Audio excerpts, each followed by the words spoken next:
আমাদের গিটারিস্ট নাই, হ্যাঁ। ঠিক আছে? তখন আর হেভি মেটাল করছি, দুইটা গিটারিস্ট লাগবেই। তখন বাধ্য হয়ে কমল গিটারে শিফট করলো, আমাকে বললো টিপু আমার উপায় নাই, আমাকে গিটার শিফট করতে হবে। এবং প্রথম গানটা আমরা বাজালাম easy living, remember Phantom of the অপেরার একটা আরপিজি ছিল না? আর আমি আবার একটা প্রবলেম ছিল, যদি খুব সোজা হয় বেস লাইনটা আমি এটা নিতে পারতাম না। কমল ভাই, ওই বেসিস থেকে আপনি যখন লিড গিটারে সুইচ করেন, তো ওই ব্যাপারের সময় মানে ইনিশিয়াল স্টেজে কনভারসেশনটা আসলে কেমন ছিল যখন বাবনা ভাই বেসিস্টের রোলটা প্লে করে ওয়ারফেজে? ওটা তোর চোখের সামনে হয়েছে, হি নোস।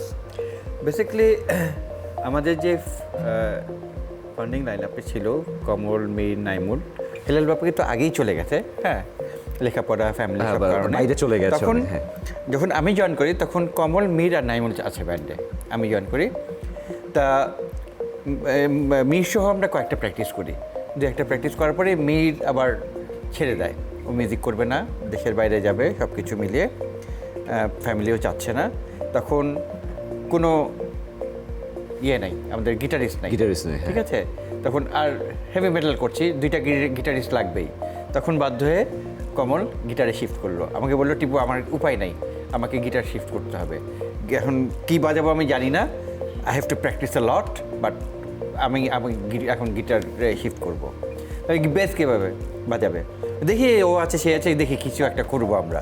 তখন আস্তে আস্তে ওই গট বাবনাকে কমল কি হয়েছিল টিপু? হ্যাঁ, সো আমি, হ্যাঁ, নমু আর টিপু তিনজন প্রেকটিস করতেছি। আমি গিটার সুইচ করলাম, প্র্যাকটিস ভালো হচ্ছে, দরজায় নক, বাবনা। হ্যাঁ, আমি দেখতে আসছি, ও তো কলাবাগানে থাকতো, হ্যাঁ, পাশেই থাকতো, বসির দিন রোডে। হ্যাঁ, তো হ্যাঁ আসো আয়, এমন তো ও তো আমার স্কুল ফ্রেন্ড আর একই ফ্রেন্ড সার্কেলে। তা বসে দেখে টেকে বললো, ও এর আগে একবার আমার কাছে গিটার এবং বেস নিয়েছিল ধার, যে দোস্ত I want to play base. আমি ওই যে হ্যাঁ ঠিক আছে বললাম যে এই যে গানগুলো, বেস গিটারটা নিয়ে গেল, পরদিন তুলে নিয়ে আসলো। চিজি আইসক্রিমের সাথে ভেলভেটি কেকের মিশ্রণে পোলার রেড ভেলভেট আইসক্রিম, মন ভালো থাক। এবং প্রথম গানটা আমরা বাজালাম ইজি লিভিং, রিমেম্বার? তো ইজি লিভিং এ ওই যে একটা সুইংটা আছে,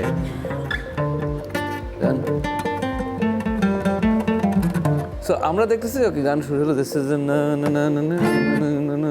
সেকেন্ড প্র্যাকটিসে তুলে নিয়ে আসলো সবচেয়ে কঠিনটা, ওই যে ফ্যান্টম অফ দি অপেরার একটা আরপিজি ছিল না? ওকে, এটা আমরা ইভেন আমি মানে তখন I was killing it with base, কিন্তু ওই একটা পার্টে কোনো এক কারণে, আর আমি আবার একটা প্রবলেম ছিল, যদি খুব সোজা হয় বেস লাইনটা আমি এটা নিতে পারতাম না। মানে আমার সবসময় অভ্যাস আছে অনেক বেশি শোনার, মানে এমন হচ্ছে যে আমি দুইটা গিটারের রিফ একসাথে তুলে বসে আছি, এমন একটা জিনিস করছে যারা আরেকজন করছে,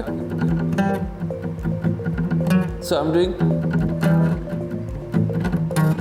মানে অ্যাক্টিভ লিসেনিং পার্টটা অনেক স্ট্রং ছিল। হ্যাঁ, তো বাবনা ওই ফার্স্ট প্র্যাকটিসে he is in the band.